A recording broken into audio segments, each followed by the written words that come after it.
제가 그렇게 한 이유는 다음 단계가 숲으로 떠나는 것이었기 때문입니다. 제 차를 타고 말이죠. 당연히 먹을 것은 물론이고 마실 것도 가져가지 않을 생각이었어요.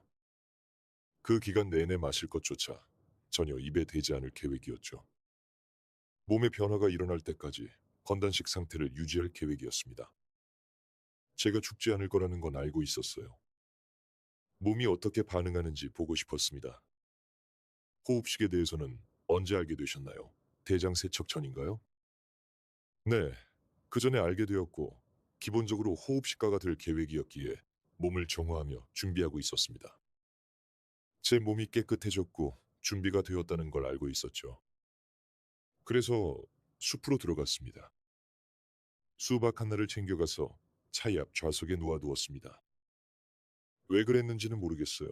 그냥 만약을 위해서 여기 두자라는 마음이었던 것 같아요. 그렇게 건단식을 시작한 지 이틀 정도 지났을 때였습니다. 매일 헬스장에 가서 몸무게도 쟀었거든요. 헬스장으로 차를 몰고 갔죠. 그리고 약 17파운드의 수분이 빠졌습니다. 단 4일 만에요.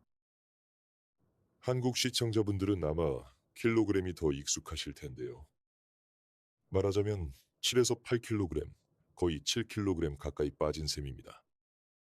그러니까 이틀 만에 7kg을 잃으신 건가요? 아니요. 4일 정도 걸렸습니다. 그건 전부 수분이었어요. 제 몸에는 겉으로 보이는 체지방이 전혀 남아있지 않았거든요. 이미 매우 날씬한 상태였습니다. 대장 세척을 했을 때부터 이미 날씬한 상태였고요. 그저 제 몸 안에 있던 수분이 빠진 것이었죠. 하지만 겉으로 보이는 체지방이라고 하셨는데 신체 구성상으로 보면 우리 몸은 여전히 어딘가에 지방을 가지고 있지 않나요? 맞습니다. 체지방률은 언제나 어느 정도 존재하죠. 완전히 뼈와 가죽만 남은 것처럼 보일 때조차도 약 2에서 3%의 체지방은 가지고 있기 마련입니다. 제 말은 제게는 지방이 전혀 없었다는 건데요. 겉보기에 제 몸에는 지방이 전혀 없었습니다. 제 몸에서 17파운드의 수분이 빠져나갔을 때 그건 모두 몸 안에 있던 수분에서 나온 것이었습니다. 그래서 4일째에는 정말 심각한 탈수 상태였죠. 정말로 탈수가 심했습니다. 그 다음에 어떤 일이 일어났는지 말씀드릴게요. 그럼 탈수 증상을 느끼셨던 거네요. 네, 기본적으로 고열에 시달렸습니다. 마지막 이틀 동안은 거의 서 있지도 못했어요. 그 전 이틀 동안은 조깅과 달리기, 운동도 할 수 있었거든요. 처음 이틀은 그렇게 활동했습니다. 그 처음 이틀 동안에도 탈수 증상이 느껴졌나요? 몸이 말라가기 시작했지만 그렇게 나쁘지는 않았습니다. 이미 그런 상태에 어느 정도 익숙해져 있었으니까요. 그리고 3일차와 4일차 고열이 났습니다. 너무 건조해서 피부가 허옇게 일어났어요. 팔의 피부가 벗겨지고 입술도 바짝 말랐습니다. 말도 거의 할 수 없었죠. 정말, 정말 피곤하고 서 있기도 힘들었습니다. 어지러웠고요. 3일차와 4일차에는 몸이 아팠습니다. 기력이 하나도 없고 병든 느낌이었죠. 지난 2년 넘게 스스로 슈퍼맨처럼 느껴왔는데 말이죠. 3일차와 4일차에는 그런 기분이 들었습니다. 밤에 잠들면 보통 하루에 3시간 정도만 잤었는데요.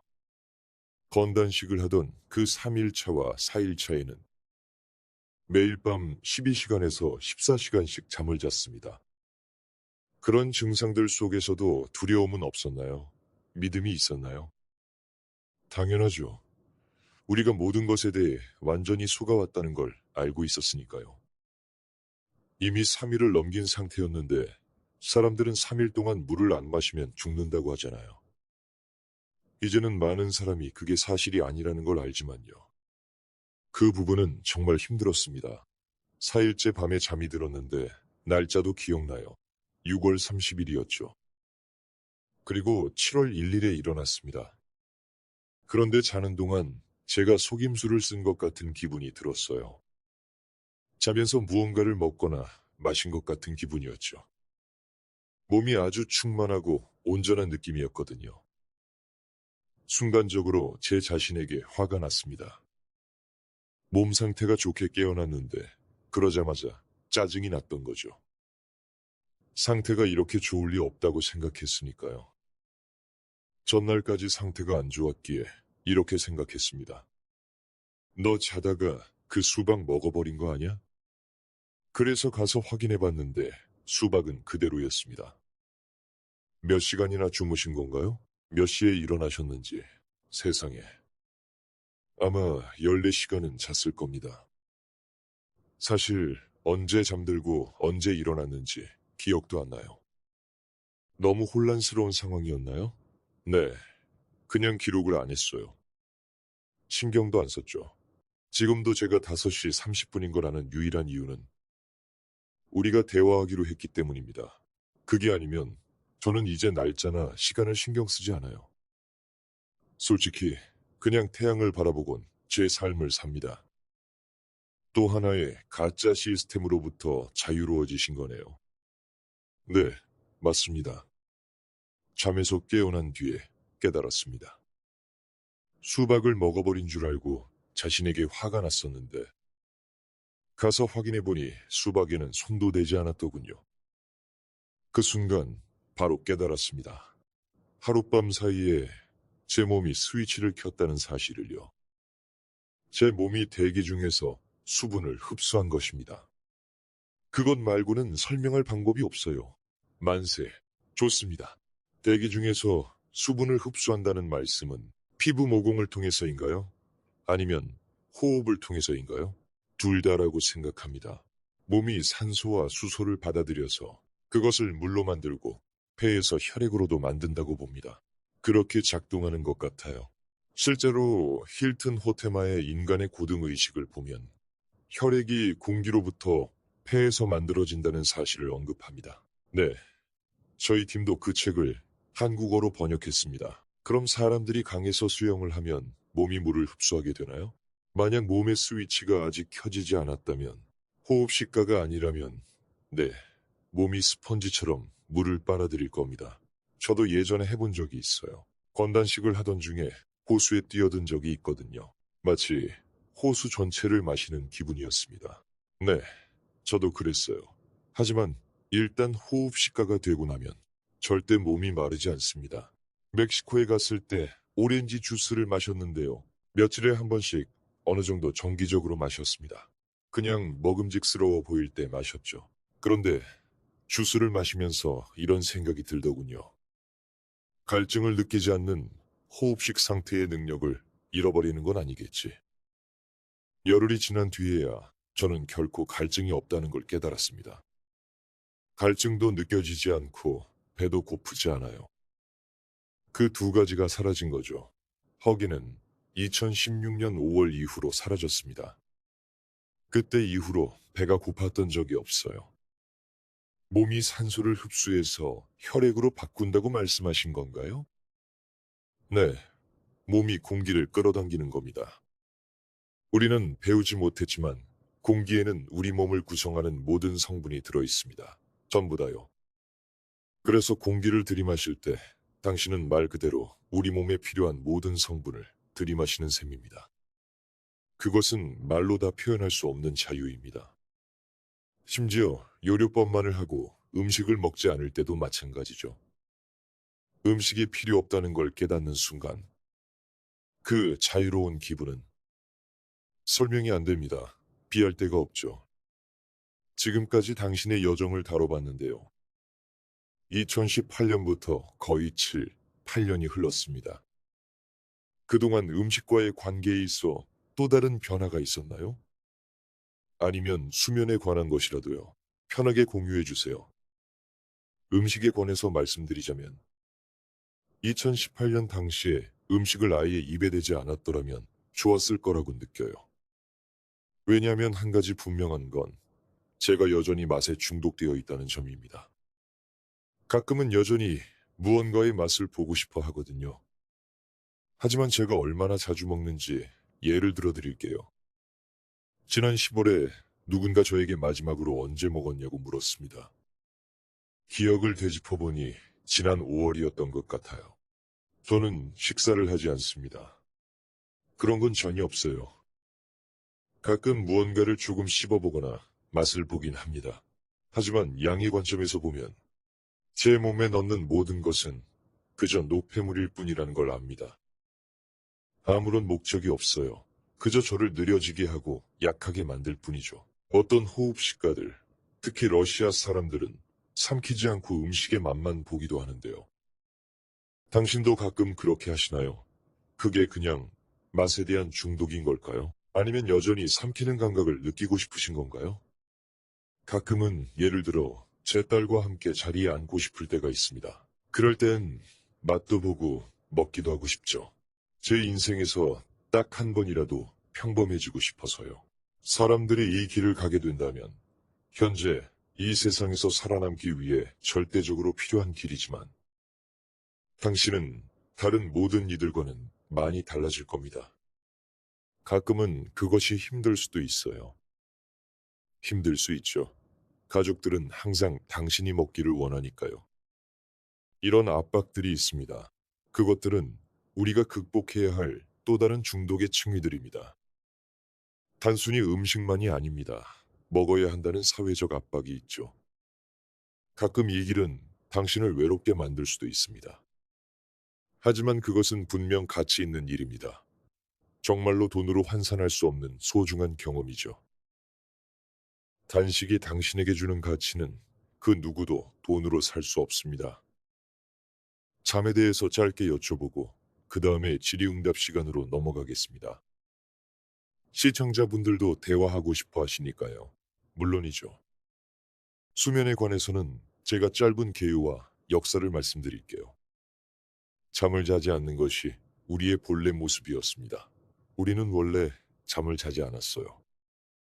우리는 그저 휴식을 취하곤 했습니다. 하지만 우리는 시체 자세로 잠을 자도록 교육받아 왔죠. 당신이 잠을 잘 때 당신은 문자 그대로 죽어가고 있는 겁니다. 자신의 영혼과 연결이 끊어지는 것이죠.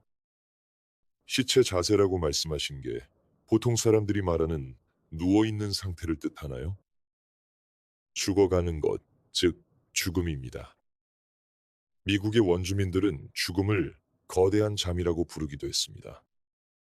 사람들은 보통 침대에 눕는다라고 표현하는데 당신은 그것을 시체 자세라고 부르시는군요. 맞나요?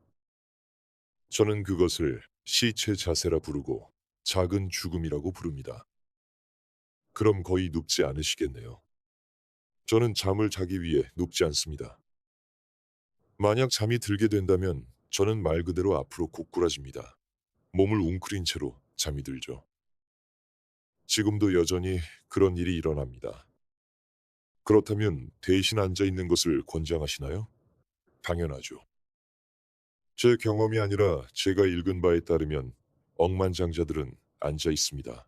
그리고 그들은 대부분의 시간 동안 자지 않습니다. 이 사람들 중 많은 이가 세상이 어떻게 돌아가는지 정확히 알고 있습니다. 우리만 모를 뿐이죠. 그들은 손에 자동차 열쇠를 쥐고 앉아서 눈을 붙이고 휴식을 취합니다. 그러다 잠에 들려고 하면 열쇠가 바닥에 떨어지고 그 소리에 잠에서 깨는 거죠. 그래서 그들은 실제로 수면 상태에 빠지지 않습니다. 잠에 막 빠지려다 깨어나는 바로 그 순간에 그들은 천재적인 아이디어를 얻게 됩니다. 그 억만장자들도 음식이 중독이며 이 세상이 광대것 같은 판이라는 걸 알고 있다고 생각하시나요? 그러니까 억만장자들 중에도 호흡식가이거나 그걸 넘어 잠까지 자지 않는 이들이 있다는 말씀이신가요? 아니요. 그 부분까지는 저도 모릅니다. 하지만 그들 중 많은 이가 잠을 아주 적게 자고 그에 얽힌 역사를 알고 있다는 것은 알아요. 제가 가진 작은 가설 하나를 말씀드릴게요. 제 생각에 뱀파이어 신화라고 하는 건 먹지도 마시지도 않고 잠도 자지 않는 사람들을 사회적으로 소외시키기 위해 만들어진 것 같습니다. 그들을 뱀파이어라고 부르는 거죠. 그런 사람들에 대해 나쁘게 말해서 다른 사람들이 이를 이상한 일로 여기게 하려고 만든 겁니다. 잠을 자지 않으면 매일 에너지가 증가합니다. 수치로 다 말할 수는 없지만 제가 3일 밤낮을 깨어 있을 때마다 3일째가 되면 근육이 움직일 때 아무런 느낌이 없습니다. 마치 아무 일도 하지 않는 것처럼 가볍게 느껴지죠. 점프를 하든 달리든 무거운 걸 들든 상관없습니다. 기이한 경험이자 기분이지만 실제로 그런 일이 일어납니다. 수면에 대해서도 더 깊이 이야기할 수 있겠네요. 질의응답을 할 시간이 되나요? 네. 제가 수면에 대해 말하는 이런 내용들은 아직 세상 사람들의 관심 받길 테니까요. 지금은 미친 소리처럼 들릴 수도 있어요. 그래서 다 좋아요. 그건 그렇고 동규, 당신이 하는 일에 감사드려요. 사람들이 이런 사실들을 알아내는 것은 중요합니다. 감사합니다. 당신도 조심하세요. 사람들이 뱀파이어라고 부르며 당신을 죽이지 않게 말이죠. 두려움은 전혀 없습니다. 그 누구도 저를 건드릴 수 없어요. 신께서 저와 함께 하시니까요.